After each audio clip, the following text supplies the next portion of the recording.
Sementara waktu cukup banyak yang mustajab doa.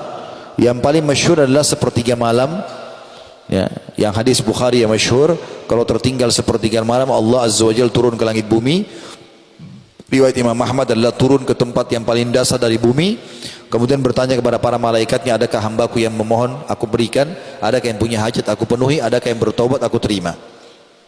Dan sepertiga malam ini teman-teman, cara hitungnya adalah mulai maghrib sampai subuh itu sudah dihitung malam. Jadi kalau maghrib misalnya jam 6 sore, subuh jam 5, berarti totalnya 11 jam. Dibagi 3 lah itu. Maka itu namanya sepertiga malam. Jadi kalau misalnya kita hitung 11 jam misalnya, dibagi 3 kurang lebih 3 jam setengah, anggaplah 4 jam. Berarti kalau subuh jam 5, itu jam 1 malam sudah masuk sepertiga malam. Itulah waktu mustajab doa. Pernah Abdurrahman bin Auf radhiyallahu anhu mengatakan, ya Rasulullah, saya punya hajat tapi belum saya dapatkan. Kata Nabi SAW, hai Abdurrahman, apa kau lupa pesanku? Kata dia, apa itu ya Rasulullah? Kata Nabi SAW, sepertiga malam, bangun, minta kepada Allah SWT. Yang kedua pada saat sujud, ya, terutama di sholat sunnah, karena sholat wajib ada bacaan khususnya. Di sholat sunnah ini umumnya ulama membolehkan. Ya, kata Nabi SAW, kalau kalian ruku agungkan Allah, kalau kalian sujud perbanyak doa, karena sangat jarang doa ditolak pada saat seseorang sedang sujud. Dan Sufyan Ats-Tsauri rahimahullah, salah satu ulama tabi'in yang masyhur di Mekah, beliau dikenal dengan julukan Sajjad, suka sekali sujud, ya. Dan beliau tidak pernah angkat kepalanya dari tempat sujud kecuali hajatnya sudah dia rasakan dikabulkan oleh Allah. Kemudian juga sebelum salam terakhir kalau dalam sholat, ada kurang lebih 23 macam doa yang Nabi SAW ajarkan. Ya, kalau teman-teman sudah hafal, alhamdulillah. Kalau belum, usahakan dihafal. Ada 23 macam doa dan itu sudah saya bedah di YouTube dari buku kecil Hisnul Muslim bahasa Arabnya, kumpulan doa sesuai dengan Al-Quran dan Sunnah dalam bahasa Indonesia itu. Ada 132 doa, diantaranya doa-doa sebelum salam, ada 23 doa. Ada doa-doa yang mulia banyak sekali di situ yang sangat bagus, yang semestinya kita baca. Kalau sholat sunnah boleh kita sampaikan hajat kita, karena Nabi SAW setelah mengajarkan 23 doa. Setelah mengajarkan 23 doa ini kepada para sahabat, beliau mengatakan falyad'u ma yasha. Setelah itu boleh berdoa apa saja. Jadi termasuk tempat mustajab adalah sebelum salam. Kemudian yang keempat, berpuasa. Ya, kita punya waktu berpuasa Senin dan Kamis, ini mulia sekali, maka usahakan puasa. Ya, tidak ada alasan untuk tidak puasa ini. Usahakan puasa teman-teman, karena kalau bukan sekarang kapan lagi? Jangan cuma bilang itu puasa sunnah. Sunnah pun dianjurkan untuk dikerjakan. Dan sunnah fungsinya itu untuk menambal kekurangan amal wajib. Karena kata Nabi SAW, awal amal dihisab hari kiamat adalah solat. Kalau solatnya baik, maka beruntunglah dia. Kalau rusak, maka rugilah dia.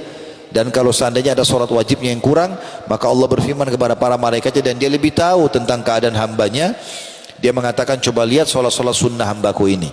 Kalau ada, dilengkapkanlah solat wajibnya. Dan itu berlaku pada semua ibadah yang lain. Seperti puasa Ramadan dibantu dengan puasa sunnah, zakat dibantu dengan sedekah, haji dibantu dengan umroh. Maka manfaatnya besar ibadah sunnah itu. Nah, pada saat puasa doa mustajab dari mulai sahur sampai menjelang buka puasa. Ada juga hadis yang menyebutkan pada saat menjelang berbuka puasa. Begitu juga dengan puasa yang lebih 3 hari setiap bulan. Hari-hari puasa banyak ya. Selain Ramadan, karena Ramadan sudah pasti kewajiban, tapi kita bicara sunnahnya. Yang kelima adalah musafir. Semua musafir diijabah doanya. Ya, selama safarnya bukan pada kemaksiatan, bukan karena mau menipu orang, bukan karena mau berzina, maka biidznillah akan diijabah doanya. Berdoa ikhwas sekalian, lagi di kereta api, lagi di bus, lagi di pesawat, lagi di kapal, safar, berdoa, angkat tangan sebentar, 5 menit, 10 menit berdoa, mustajab doa. Kata Nabi SAW, orang yang puasa dan musafir tidak akan ditolak doanya. Begitu juga selanjutnya pada saat hujan sedang turun. Alhamdulillah kita di Indonesia ini ada musim hujan. Di Timur Tengah jarang sekali hujan. Kami waktu di Madinah dulu, kadang-kadang lewat 2 tahun tidak hujan. Ya, nggak ada hujan sama sekali. Kalau hujan sedikit orang pada keluar semuanya. Kita sampai 2-3 bulan, 4 bulan hujan. Dan setiap turun hujan itu waktu mustajab. Karena pada saat turun hujan di Madinah, Nabi SAW mengatakan ini rahmat Allah, rahmat Tuhan kan lagi turun dari langit, berdoalah. Disuruh berdoa para sahabat. Maka berdoa itu waktu mustajab. Kemudian juga pada saat perang sedang terjadi, berkecamuk, kalau kita di kancah jihad, ini juga mustajab. Kata Nabi SAW, Allah tidak menolak doa yang diucapkan atau disampaikan atau dipanjatkan pada saat perang lagi berkecamuk. Juga antara azan dan iqamah. Nah, ini banyak masjid kita di Indonesia kadang-kadang, kecuali kalau kayak tadi mungkin ya karena kita mengejar ta'lim. Tapi kalau lagi waktu lowong, tidak ada kegiatan apa-apa teman-teman sekalian, antara azan iqamah dikasihkan waktu yang cukup. 5 menit saja itu masih pendek sebenarnya. Tapi banyak masjid kadang-kadang pendek sekali, gitu kan. Maka kalau di Masjid Haram Mekah Nabawi biasanya 20-25 menit ya. Kecuali memang darurat sekali, orang-orang itu semua sibuk dengan kantor kerja. Kalau tidak, ini waktu mustajab. Kita masuk masjid bisa sholat qabliyah, bisa berdoa, ini tetap diijabah sama Allah SWT. Dan kita punya satu hari 5 waktu sholat, berarti kita punya 5 waktu mustajab, diterima sama Allah. Kemudian juga doa orang tua untuk anak ya. Saya sarankan bapak-bapak di sini dan ibu-ibu yang hadir selalu jaga lisannya dari anak-anaknya. Jangan suka bilang kau nakal nak ya. Ini bisa jadi doa. Kau bodoh bisa jadi doa. Kamu ini seperti orang gila, bisa jadi doa.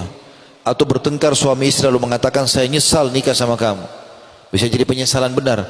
Atau lihat dirinya di kaca, kenapa saya jelek ya, dia hina dirinya sendiri. Ini nggak boleh teman-teman sekalian ya. Kata Nabi SAW dalam hadis Bukhari, janganlah seseorang dari kalian memohon yang buruk untuk dirinya, keluarganya, hartanya, sehingga malaikat lewat dan mengaminkan, maka terjadilah itu. Makanya di antara hal yang harus kita ucapkan teman-teman, jadikan bagian dari doa kita, ya Allah aku beristighfar kepadamu atas seluruh kalimat yang pernah aku ucapkan buruk, baik buat diriku, hartaku ataupun keluargaku.